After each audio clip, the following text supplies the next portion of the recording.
Rectangle और कोई ये पूरा डब्बा कौन सी शेप का है? घनाभ है, क्यूबॉइड। गुड, घनाभ रेक्टेंगल से सामने से दिख रहा है। Yes, bed. ठीक है, इसकी ये वाली सतह कौन सी शेप की है? जब ये सामने से देख रहे हैं तो कौन सी शेप दिखाई दे रही है?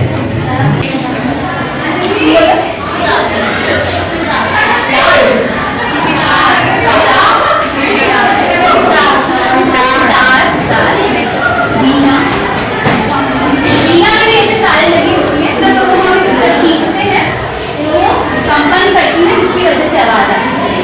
इसके अलावा और क्या क्या बना है?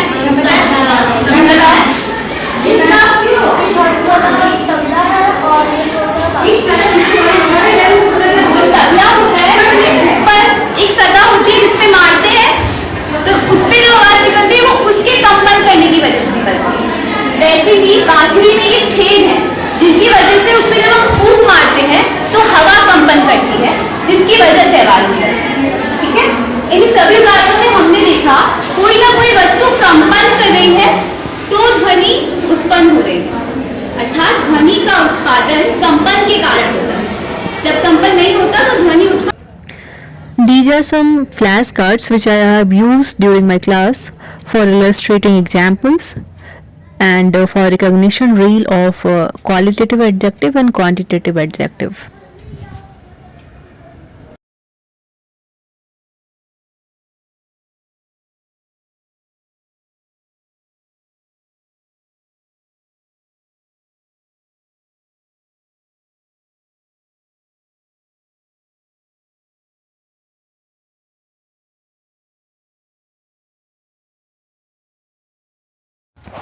This chart was used for illustration and recognition reel of qualitative adjective.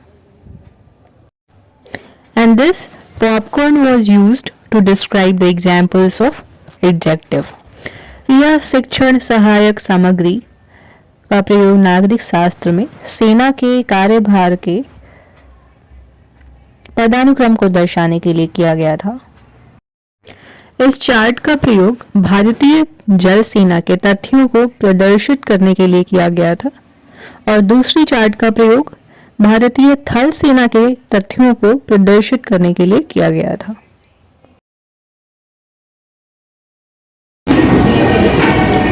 मान लीजिए ये नीला वाला बॉक्स जो है वो प्रिंसिपल है, मतलब कि ये उधार है कि मैंने कितना उधार लिया था। ठीक है, पहले साल में इस पे कितना प्रतिशत लगेगा? 20%। इसका 20% कितना आ गया? ये मान लीजिए 20% ब्याज मैंने इसके डब्बे से दिखाया है तो इसका 20% क्या हो गया? ये वाला। ठीक है, 200 हो गया। ठीक है, दूसरे साल वापस इस पे वापस से 20% लगेगा तो ये तो था ही, एक और ऐड हो गया। ठीक है, तीसरे साल फिर इस पे फिर से लगेगा तो ये पहले साल का, दूसरे साल का, तीसरे साल का, मतलब कि डब्बे जो है वो ऐड होते जाएंगे। ठीक है, जो मान लीजिए ये ठोस के कण है तो ठोस में जो पदार्थ के अणुओं के कण या परमाणु के जो कण रहते हैं वो आपस में बहुत ज्यादा पास रहते हैं। ठीक है, ठोस के कंपैरिजन में जो द्रव है, द्रव के अणु जो होते हैं वो इनकी तुलना में दूर दूर होते हैं। तो ठोस में जो अंतर आणविक बल, मतलब कि इन दो आपस में अणुओं के बीच में जो बल लगता है, आकर्षण बल लगता है, वो आपस में बहुत ज्यादा होता है। और इसके कंपैरिजन में द्रव में जो अंतर आणविक बल होता है, मतलब कि दो या आपस में अणुओं के बीच में जो आकर्षण बल लगता है वो ठोस की तुलना में कम होता है। इसीलिए ठोस का आयतन जो है वो निश्चित होता है और आकार निश्चित होता है, लेकिन द्रव का आकार जो है वो निश्चित नहीं होता है। ठीक है, हम लोग सांस कौन सी गैस लेते हैं? कौन सी गैस से सांस लेते हैं?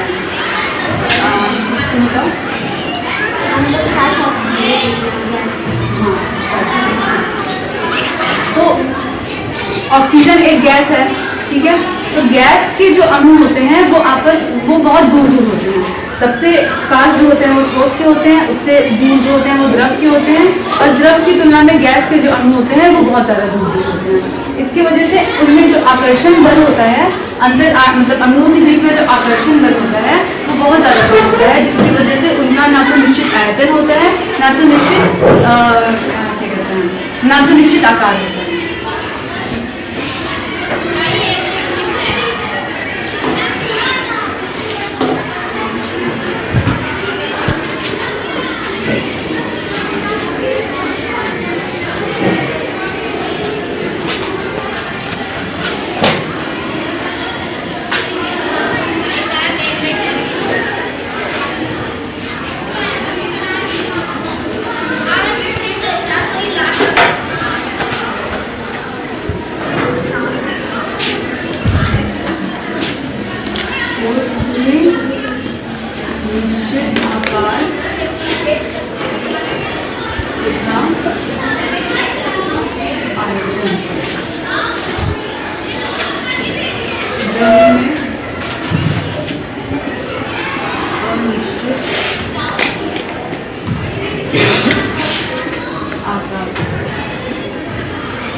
वापस से एकदम बॉडी देखते हुए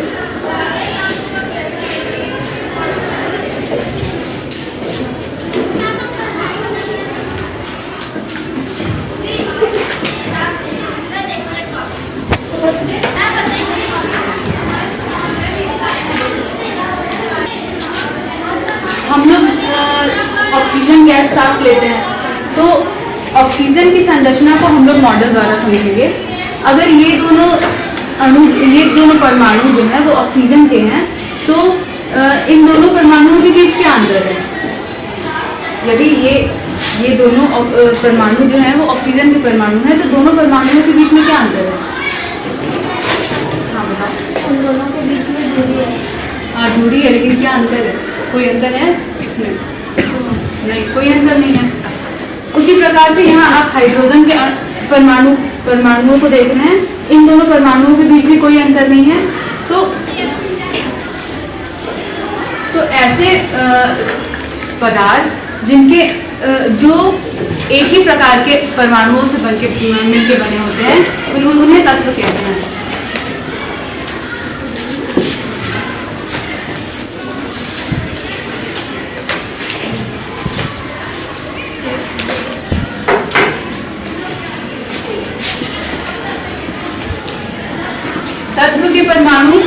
तत्व के अणु जो होते हैं वो एक ही तरीके के परमाणुओं से मिलकर बने होते हैं। तो दो या दो से अधिक एक ही प्रकार के परमाणुओं को मिलाकर तत्व का एक अणु बनता है। जैसे कि यहाँ पे आप लोग देख सकते हैं कि ऑक्सीजन के दो अणु मिलके ऑक्सीजन के दो परमाणु मिलके ऑक्सीजन का एक अणु बनाते हैं। उसी तरीके से हाइड्रोजन के भी दो परमाणु मिलके हाइड्रोजन का एक अणु बनाते हैं। हमारे शरीर में ये दो वृक्क पाए जाते हैं, और जो ये वृक्क है इसकी जो बाहरी संरचना होती है वो उभरी हुई होती है, और जो ये अंदर की संरचना होती है वो धसी हुई होती है। और ये जो हमारे वृक्क है वो सेम के आकार का होता है। जो वृक्क है वो सेम के आकार का होता है, और जो वृक्क है वो सेम के बीज के आकार का होता है। और जो हमारी वृक्क है वो कमर के ऊपर रीढ़ की हड्डियों के बीच में दोनों वृक्क उपस्थित होता है। पहले हम सहसंयोजी आबंध बनाने के लिए इलेक्ट्रॉन बिंदु संरचना बनाते हैं। तो सबसे पहले नाइट्रोजन का बनाया, फिर इसमें सारे आबंध इसके इलेक्ट्रॉन दिखाए। हाइड्रोजन का बना के उसका इलेक्ट्रॉन दिखाया। ठीक है, अब इसमें आबंध कैसे बनेगा हम लोग वो देखेंगे। नाइट्रोजन का अष्टक पूर्ण करना है, 8 इलेक्ट्रॉन होने चाहिए। अब जो ये नाइट्रोजन है, क्या किया इसने हाइड्रोजन का एक इलेक्ट्रॉन के साथ एकल आबंध बना लिया, एकल सहसंयोजी आबंध बना लिया। इससे इसका अष्टक पूर्ण हो गया। अष्टक कैसे पूर्ण हुआ देखिए, 1 2 3 4 5 6 7 8। नाइट्रोजन के पास टोटल कितने इलेक्ट्रॉन्स हो गए? 8 इलेक्ट्रॉन्स हो गए। ठीक है, अब जो ये हाइड्रोजन है उसके कोश में 2 इलेक्ट्रॉन पूर्ण होने चाहिए थे। तो आप यहाँ देखिए 1 2 इलेक्ट्रॉन, इसके इलेक्ट्रॉन पूर्ण हो गए, इसके 1 2 इलेक्ट्रॉन पूर्ण हो गए। इस हाइड्रोजन का 1 2 इलेक्ट्रॉन पूर्ण हो गया। अब ये क्या करेगा, जो ये इलेक्ट्रॉन है वो सारे क्या बना लेंगे? एकल सहसंयोजी आबंध, जो कि देखिए N और H के बीच में एकल सहसंयोजी आबंध, ये N और H के बीच में एकल सहसंयोजी आबंध, और ये H और N के बीच में एकल मतलब इसमें पूरा 3 एकल सहसंयोजी आबंध बनेगा। अब देखिए हम लोग देखेंगे इसमें कार्बन डाइऑक्साइड का कैसे ये सहसंयोजी आबंध बनाता है। तो जो कार्बन है उसकी परमाणु संख्या 6 है। ठीक है, इसका जब इलेक्ट्रॉनिक विन्यास करेंगे 2 4, और इसके आखिरी कोश में 4 इलेक्ट्रॉन होगा। अब ये ऑक्सीजन है, ऑक्सीजन की परमाणु संख्या 8 है, इसमें आखिरी कोश में 6 इलेक्ट्रॉन होगा। और हमें अष्टक पूर्ण करने के लिए 8 इलेक्ट्रॉन की जरूरत है। ये जो कार्बन है, ठीक है, कार्बन के पास 1 2 3 4 इलेक्ट्रॉन था। ठीक है, और ये जो ऑक्सीजन है इसके पास 2 2 4 2 6। इधर भी ऑक्सीजन देख लीजिए 2 2 4 और 2 6। ठीक है, अब जो ये ऑक्सीजन है आप पूरा काउंट करिए, ये टोटल मिला के 2 2 4 2 6 2 8। अष्टक इसका पूर्ण हो गया, इसका भी पूर्ण हो गया। ठीक है, हैं 2 2 4 2 6 2 8 कार्बन का बॉन्ड हो गया। Yes ma'am. तो ये क्या है, इसने यहाँ से अपना हस्तक पूर्ण करके सहसंयोजी आबंध बना लिया है। आप आइए, आप यहाँ खड़े हो जाइए और आप इस चित्र से आप देखिए आपको क्या दिख रहा है।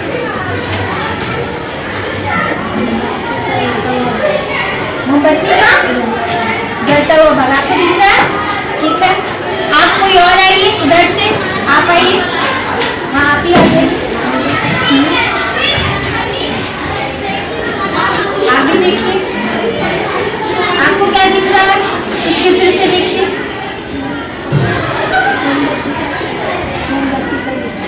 मोमबत्ती का जलता हुआ भाग लो, ठीक है, बहुत अच्छा, बैठ जाइए। आप ही आइए एक बार और आइए। अब देखिए फिर से चित्र नहीं दिख रहा है, यही बैठे।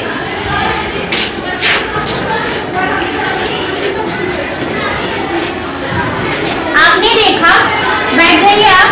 आपने देखा जब यहाँ मोमबत्ती मैंने जलाया और आपके ही क्लासमेट ने यहाँ से देखा तो उसे जलती हुई मोमबत्ती का लौ दिखा, ठीक है। लेकिन मैंने जब बीच में से एक व्यक्ति को ऊपर उठा लिया तो वो मोमबत्ती का लौ नहीं दिख रहा था।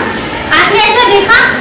तो इससे क्या पता चलता है कि जो प्रकाश होती है, इस क्रियाकलाप से यह स्पष्ट होता है कि जो प्रकाश होती है वो सीधी रेखा में गमन करती है, यानी सरल रेखा में गमन करती है। जब मैंने इस दफ्ती को एक तरीके से लाइन में लगाया तो ये छिद्र सब एक सामने सामने थे और मोमबत्ती की लौ दिख रही थी। और जब मैंने इसे थोड़ा सा ऊपर उठा दिया तो ये छिद्र एक बराबर में नहीं हुए, तो मोमबत्ती की लौ नहीं दिख रही थी। तो इस क्रियाकलाप से यह स्पष्ट होता है कि जो प्रकाश होती है वो सरल रेखा में गमन करती है।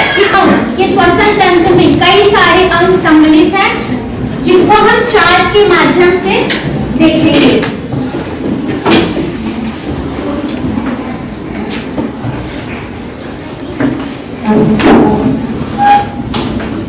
मानव श्वसन तंत्र के कुछ भाग हैं, जैसे नाक भी हमारे श्वसन तंत्र का एक भाग है। तो मानव श्वसन तंत्र के कुछ भाग हैं, जैसे इसे हम क्या बोलते हैं, नासाद्वार, और ये ग्रसनी, और ये श्वास नली, इसे हम फेफड़ा बोलते हैं, और ये नीचे डायफ्राम पाया जाता है। तो ये हमारे मानव श्वसन तंत्र के कुछ प्रमुख भाग हैं। आप में से कोई एक लोग आए यहाँ पे, आप आओ।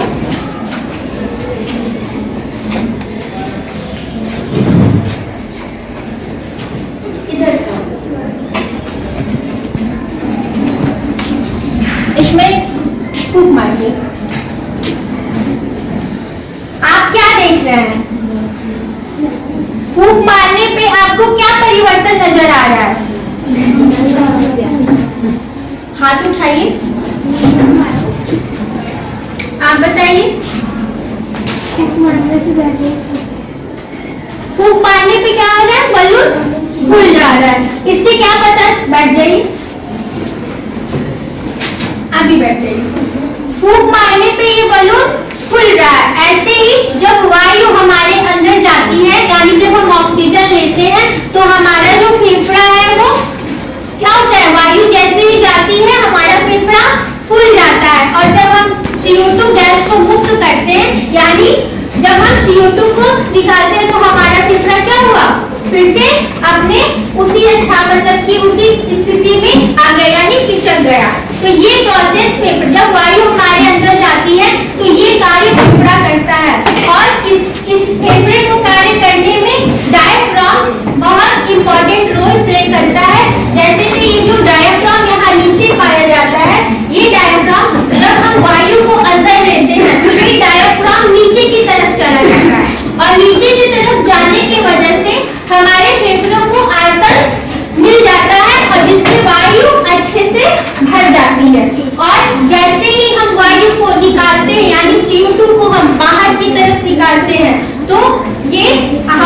डायफ्राम है वो अपने पुनः स्थिति में आ जाता है। अच्छा, तो सावित्रीबाई फुले ज्योतिबाराव फुले की एक पत्नी थी और इन्होंने विधवा महिला और लड़कियों की शिक्षा के क्षेत्र में अनेकों कार्य किए हैं।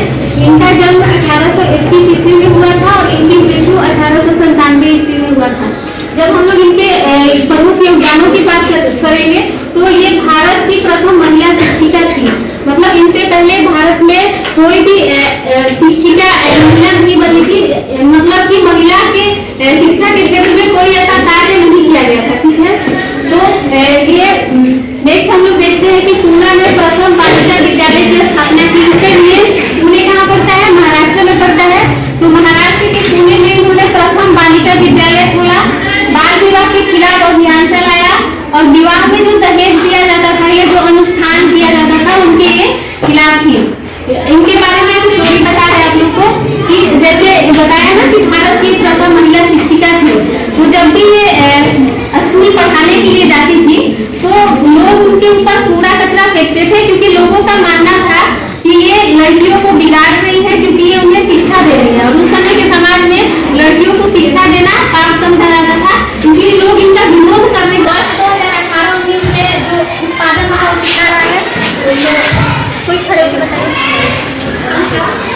जो वर्ष 2018-19 जो है इसमें अनाज का कुल उत्पादन कितना हुआ है? यहाँ आंकड़ा लिखा हुआ है, बस देख के बताना है उसमें कि आप लोग विश्वास नहीं कर रहे। हाँ, और ये करोड़ टन में 285.21 करोड़ टन ही है लगभग। और ये कि 2022 में यहाँ पे कितना दिख रहा है? हाँ, बताओ। 259.58 करोड़ टन है।